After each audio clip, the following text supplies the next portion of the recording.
ആലപ്പുഴ ജില്ലയിലെ ഏറ്റവും പഴക്കമുള്ള പള്ളികളിലൊന്നായ കച്ചിമേമൻ നൂറാനി ജുമാ മസ്ജിദിലാണ് നമ്മൾ ഇപ്പോൾ നിൽക്കുന്നത്. ഏകദേശം 250 വർഷം മുൻപ്, വർഷത്തിലധികം എന്നാണ് ഇവിടുത്തുകാർ പറയുന്നത്, 250 വർഷത്തിലധികം മുൻപ് പണിത പള്ളിയാണ് ഇത്.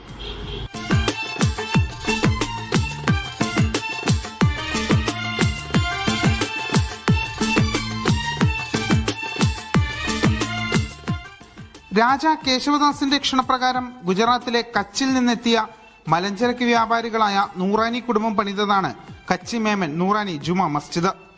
കച്ചിൽ നിന്നെത്തിയവർ പണിതത് കൊണ്ടാണ് പള്ളിക്ക് കച്ചിമേമൻ നൂറാനി ജുമാ മസ്ജിദ് എന്ന് പേര് വന്നത്. 250 വർഷത്തിന് മുകളിൽ പഴക്കമുള്ള ഈ പള്ളിയുടെ പഴമ ഒട്ടും ചോർന്നു പോകാതെ കാത്തുസൂക്ഷിക്കുകയാണ് കമ്മിറ്റി ഭാരവാഹികൾ. ഗുജറാത്തിൽ നിന്നും ബോംബെയിൽ നിന്നും ഉൾപ്പെടെ ഉരുവിൽ തടികൾ എത്തിച്ചാണ് പള്ളി പണിതതെന്നും പള്ളിയുടെ മുത്തവല്ലി ഇബ്രാഹിം സേട്ട് പറഞ്ഞു. ഈ ബിൽഡിംഗ് കാണുന്നത്, ഈ പള്ളി കാണുന്നത് ഗുജറാത്തിൽ നിന്നും ബോംബെയിൽ നിന്നും അന്ന് മറ്റേ ഉരുവിലും പത്തേമാരിയിലുമൊക്കെ കൊണ്ടുവന്ന തടികളാണ്. അത് ഒറ്റ പീസ് തടികളാണ് നമ്മൾ ആ കാണുന്ന പില്ലറും കാര്യങ്ങളൊക്കെ ചെയ്തിരിക്കുന്നത്. അന്നത്തെ ആ കലാ സൃഷ്ടിയാണ് അതൊക്കെ. അകത്തുപാകിയിരിക്കുന്ന കല്ല് പോലും അന്ന് കച്ചിൽ നിന്ന് എത്തിച്ചതാണ്. കാലത്തിനനുസരിച്ചുള്ള നവീകരണം മാത്രമാണ് പള്ളിയിൽ ഇതുവരെ നടത്തിയത്. പള്ളി കവാടം പോലും പഴയത് തന്നെ. മുൻവശത്ത് മനോഹരമായ പൂന്തോട്ടവും ഒരുക്കിയിട്ടുണ്ട്.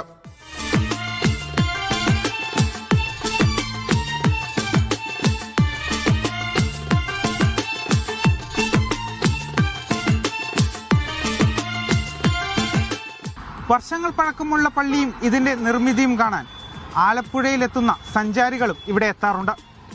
ആദ്യം കാണുന്നവർക്ക് അത്ഭുതമാണ് കച്ചിമേമൻ നൂറാനി ജുമാ മസ്ജിദ്. ക്യാമറ പേഴ്സൺ ലേഷ് കാഞ്ഞികാവിനൊപ്പം ഫൈസൽ അസീസ്, മീഡിയ 1 ആലപ്പുഴ.